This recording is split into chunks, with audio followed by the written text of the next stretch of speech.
बयनिसिमबो आंनि खुलुमनायखौ आं बावहरग्रोबाय। थ' दिनैहाय एसे आगोलावनो जोंनि मानगोनां EM विल्सन हासदा सारा जों दा गोदानै निउ educational initiatives for students of BTR नि थाखाय गोदानै मोनसे प्रग्राम बा एक्टिभिटिस जोङो खालामनो थांगासिनो दं। थ' नोंथांमोना बयबो मिन्थिखायो जे दिनै जोंनि chief executive member Shri Pramod Boro' सारनि दैदेननायावहाय गोबां रोखोमनि जोंनि स्टुडेन्ट्सफोरनि थाखाय एलिमेन्टारिनिफ्राय लानानै हायार एजुकेशनसिम गोबां रोखोमनि इनिशिएटिभ इतिमध्य लानायखौ बयबो नुगासिनो दङ। आरो दिनैहाय जोंहा गोदानैनो मोनसे निउ एजुकेशनल इनिशिएटिभ होननाय मोनसे प्रग्राम आरो बेवहाय जोंहा मोनब्रै जों प्रग्रामखौ लादों। गिबियावनो जाबाय जे जोंहा DMIT जायखौ जोङो डार्मेटोग्लाइफिक्स मल्टिपल इंटेलिजेंस टेस्ट होननानै जों बुंदों। आरो नेक्स्टआ जाहैबाय जे जोंहा इन्स्टिट्यूशनल सिंगल स्किल प्रग्राम जेरावहाय जोङो जास्ट योगाखौ फोकस खालामगोन आरो बिसेसकि जोंनि कलेज लेभेलनि थाखाय जों बेखौ खालामगोन। नेक्स्टआ जाहैबाय जोंहा career counselling and motivational programme लोगोसे बे ओरिएंटेशन टाइप प्रग्राम जागोन रिलेटेड टू DMIT टेस्ट। आरो मोनसेया जाहैबाय जे जोंहा ग्रुप इन्सुरेंस 5 लाखनि थाखाय जों स्टुडेन्ट्सफोरनो ग्रुप इन्सुरेंस नैबे बोसोरनिफ्राय जों होनो थांदों। आरो बिसेसकि बेयो जाहैबाय डिग्री आरो मास्टार डिग्रीफोरनि थाखाय जोंनि बडलेण्ड ट्राइबेल काउन्सिलनि जेसेबां जोंहा इन्स्टिट्यूशन्सफोर दङ बिनि थाखाय जोङो बे मोनब्रै एक्टिभिटिसखौ दा साखाफारा जाबाय जोङो स्टार्टखौनो खालामनो नागिरदों। दा बाथ्राया जाहैदों जे जोंहा DMIT होनब्ला मा बुङो एसे आगोलावनो सारा फोरमायलांदों असमियाव फोरमायलांदों। दा आं एसे बेखौ बर'आव आं बुंनो सानदों जे DMITआ जाहैबाय जे मोनसे बियो साइन्टिफिक मोनसे एसेसमेन्ट आरो बे एसेसमेन्टखौहाय जोङो फिंगारप्रिन्टनि मोनसे पैटर्न दङ। बे पैटर्ननि गेजेरजों जोंनि जेनाखि गथ'फ्रा जन्म जानाय लोगो लोगोनो बेहा मा इननेट एबिलिटिसफोर दं आरो बेहा माब्रै बिनि लार्निं स्टाइलाव गथ'आ थाङोब्ला बे साबसिनै केट्सआप खालामनो हागोन आरो बिनि जेनाखि पार्सनेलिटी जेनाखि ट्रेड दङ बे ट्रेडफोरखौ गासिबो डायग्नोस खालामनो हायो। जाहाथे डायग्नोस खालामखांनायनि उनावहाय जाहाथे माने बे गथ'फोरखौहाय जोङो मोनसे ट्रेकआव जों जाहाथे लांनो हायो जाहाथे बियो गावनि ड्रिम्सफोरखौ जाहाथे सेटिसफाइ खालामनो हायो। दा बेवहाय मोनसे खोथा दङ जे गथ'फोरनि जेनाखि केलिबार जों एक्चुअलि गथ'फोरनि केलिबारखौ जों मोनथियै थाखायनो दिनैहाय गथ'फोरखौ जोङो रं मोनसे ट्रेकआव जों फाथायहरो आरो गथ'फ्रा हाहैया जाहैयो। जेरै जों मोनसे खोथाखौ बुंनो हायो जे जोंनि पेरेन्टसफ्रा गावनि गथ'फोरखौ डक्टर आरो इन्जिनियारिं फार्स्ट बे गथ'फोरनि माने पेरेन्टसफोरनि मोनसे आसा जे आं डक्टर जानो हायाखिसै इन्जिनियार जानो हायाखिसै बे मोनसे आसा जे बे डक्टर आरो इन्जिनियाराव थांथारगोन। खिन्थु दिनै बे गथ'आ बिनि केलिबार दंना गैया बिनि केलिबार गैयाब्लाबो जोङो बेखौ जबरदस्ति खालामनानैहाय जों बे ट्रेकआव हरनो नागिरो खिन्थु जोबथारनायावहाय बे फेइलार जायो। दा बिनि थाखायनो बे जेनाखि केलिबार गथ'फोरनि बिनि जेनाखि स्ट्रेंथ एन्ड उइकनेस बे स्ट्रेंथ एन्ड उइकनेसखौ नायनानै जों बिनि कारेक्टिभ मेजार्सखौ जों होनो हायो। गथ'फोरनि माल्टिपल जेनाखि इन्टारेस्ट बेहा मायाव इन्टारेस्ट दङ बे मोननैखौ बे माल्टिपल इन्टेलिजेन्स आरो इन्टारेस्टफोरखौ जुदि जोङो मोनथियो गथ'फोरनिखौ अब्ला जोङो बे मथेनो गथ'फोरनो जों सोलोंथाइखौ होनो हायो आरो जों बे ट्रेकैनो जोङो थांनो हायो। दा बेवहाय बाथ्राया जाहैबाय जे जोङो एसे माने सोलोंथाइ बिफान हिसाबै थ' जोङो गथ'फोरखौ मोनथिनांगौ जे जोङो बिसोरनि केरियार स्ट्रेटेजिखौ जों बोरैहाय लांगोन। गतिके जों गथ'फोरखौ जुदि जों मोनथियो जे गथ'आ जुदि स्पर्ट्सआव जुदि मोजांब्ला बेखौ जोङो बे ट्रेकआव जों बांसिन फकास होगोन। गथ'आ जुदि बबेबा मिउजिक एन्ड फाइन आर्ट्सफ्राव जुदि मोजांबा जों बे गथ'खौ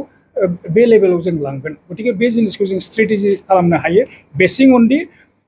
माने DMIT टेस्ट। गतिके आरो बेवहाय मोनसे दङ जे बे ओरैबादिल' नङा जे माने मा होनो बेखौ बैसोगोराफोरनि थाखायल' नङा बे अल माने मा होनो अल एजेस माने ग्रुप्सनि थाखाय बे गासिबो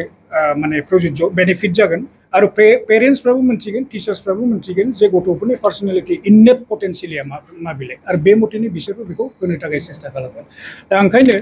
जोंनि बे DMIT टेस्टखौ हयथ' बे सिस्टेमखौ जोङो आसामाव हयथ' आं खालामाखै माने गभर्नमेन्ट साइडनिफ्राय दासिमबो इनिशिएटिभ हयथ' खालामाखै खिन्थु जोंनि दिनै BTC गभर्नमेन्टआ माने under the leadership of the our honourable chief executive member Shri Pramod Boro' सारनि लिडारशिपआव दिनै बेखौ खालामनो थांगासिनो दं। आरो बेवहाय जोङो एलिमेन्टारिनिफ्राय क्लास 1निफ्राय लानानै जोङो क्लास 12 सिम बे गथ'फोरखौ जोङो गासिबो जेसेबां जोंहा गथ'फोर दङ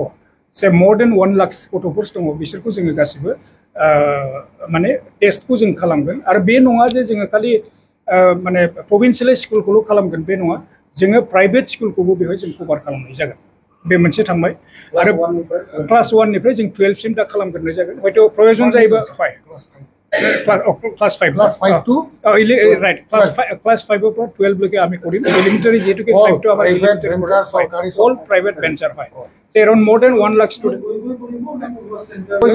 strategy to আমি অকমান এটি হয় করা হইছে অলরেডি তো সেই বস্তুটো আমি কৰিম আৰু লগতে এতিয়া যেহেতুকে আমাৰ ডিএমআই বয়নিबो थाखाय যেহেতুকে बे गोदान কোনো होननांगोन आरो जोंनि टिचार्सफ्राबो हयथ' मोनथिया जोंबो एक्चुअली दाबो एकास्टम नङा बिजों दा बिनि थाखायनो जोंहा मोनसे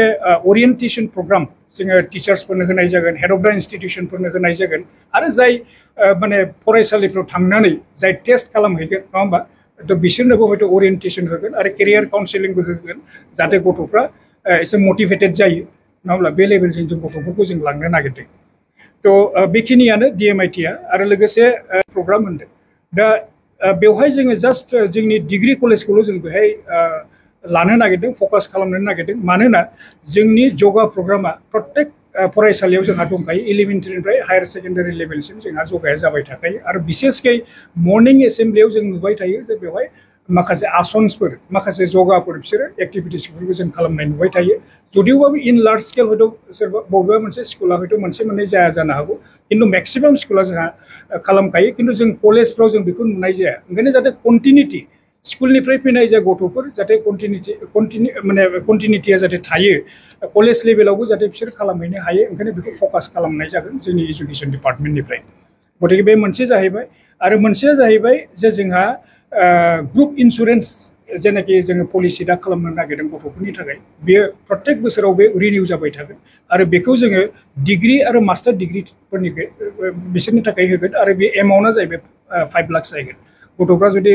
हयथ' मेडिकेल पारपासाव जुदि माबा मोनसे प्रब्लेम जायोबा बेबो इनसियर्ड जागोन आरो बायसान्स एक्सिडेन्ट स्टुडेन्टफ्राबो आरो माबाफोर जुदि एक्सिडेन्ट बा इनकेस जुदि डेथफोर जायोबाबो बेखौबो कभार खालामनाय जागोन गतिके जाहाथे गथ'फ्रा जाहाथे खुनु प्रब्लेम जाया फरायनायफ्राव खारन बेमार आजारा जाबाय थायो गतिके जुदि दिनै जोंनि गथ'फ्रा 5 लाखसिम जुदि इनसियर्ड जायोबा तो बेखौ जोंनि बिटिसि गभर्नमेन्टआ नायगोन तो बेखिनिखौनो all भाई कारण जोंनाथ' कलेजाथ' एक्चुअली प्राइवेटआ बारा गैखाया मोनसे मोननै दङब्लाबो जों बेखौबो लानाय जागोन साफ्रोमबो स्टुडेन्टफोरनि थाखाय जेबो डिग्री कलेज आरो माने इउनिभार्सिटि जों गासैखौबो लानाय जागोन गतिके बेखिनियानोमोन जुदि नोंथांमोना माबाफोर सोंनांगौ दंबा सोंनो हागोन कालचार बेखौ खालामनो थाखाय जोङो ट्राइ खालामगोन आरो बेखौ जों इनसियर खालामगोन कलेजावहाय আমাৰ কাউন্সিল মানে কেৰিয়াৰ কাউন্সিলিঙৰ কাৰণে তেওঁলোকক প্ৰগ্ৰাম কৰা হয় আৰু মটিভেশ্যনেল কাৰণে কৰা হয় আৰু স্যাটাৰডেত তেওঁলোকে বহুত স্কুলে এতিয়া যোগা এক্টিভিটিজ তেওঁলোকে কৰি আছে গতিকে যেহেতুকে আমাৰ স্কুলত কৰি আছে এইবাৰ আমি ফকাসটো আমি ডিগ্ৰী কলেজত আমি লৈ ল'ম সেইটো আমি আৰম্ভ কৰিম এতিয়া ওৰিয়েন্টেশন আমি আৰম্ভ কৰিম 28 তাৰিখৰ পৰা ওৰিয়েন্টেশন আমি আৰম্ভ কৰিম কাৰণ আমি প্ৰত্যেক ডিস্ট্ৰিক্টত এজন নোডেল অফিচাৰ আমি ৰাখিছো তেওঁলোকৰ থ্ৰুইদি আমি আমাৰ যিমান প্ৰগ্ৰাম আছে সেইটো আমি কেৰি আউট কৰিম আৰু বিকি আমি নোডেল অফিচাৰক আমি আইএস বা ডিওক আমি ৰাখিছো গতিকে আমি আইএস আৰু ডিও বিলাককো এটা ওৰিয়েন্টেশন আমি দিম মানে অনতি কলমে আমি সেইটো ওৰিয়েন্টেশনটো আমি দিম সেই বস্তুত একচুয়ালি মই এতিয়ালৈকে সেইটো ক'ব নোৱাৰিম কিন্তু সেইটো আমি প্ৰথম পৰ্যায়ৰ কাৰণে যেটুকে আমি কৰিছো গতিকে সেইটো আমি চাই ল'ম যে কেনেকৈ হয় অসমত কিন্তু এতিয়ালৈকে হোৱা নাই কিন্তু আচ্ছা নাই হয়তো এছ এ হোল মানে গভৰ্ণমেণ্টে সেইটো গভৰ্ণমেণ্টে কৰা নাই সেই কথাটোহে মই কৈছোঁ কাৰণ আমি জানো যে কিছুমান প্ৰাইভেট স্কুলত কিছুমানে কৰি আছে এইটো মই জানো কিন্তু বাকী এসে সরকারি হিসাবত সেইটো এতিয়ালৈকে এই বস্তুটো কৰা হয় এটা আমাৰ ক্লাছ 5 ৰ পৰা ক্লাছ 12 লৈকে এইটো আছে প্ৰাইভেট স্কুল ষ্টুডেন্ট হলে সেইটো সরকারি হিসাবত হয় সরকারের ফালৰ পৰা কৰা নাই কিন্তু কোনটোবা স্কুলে যদি কৰিছে নিজাববীয়াকৈ এইটো আমি ক'ব নোৱাৰিম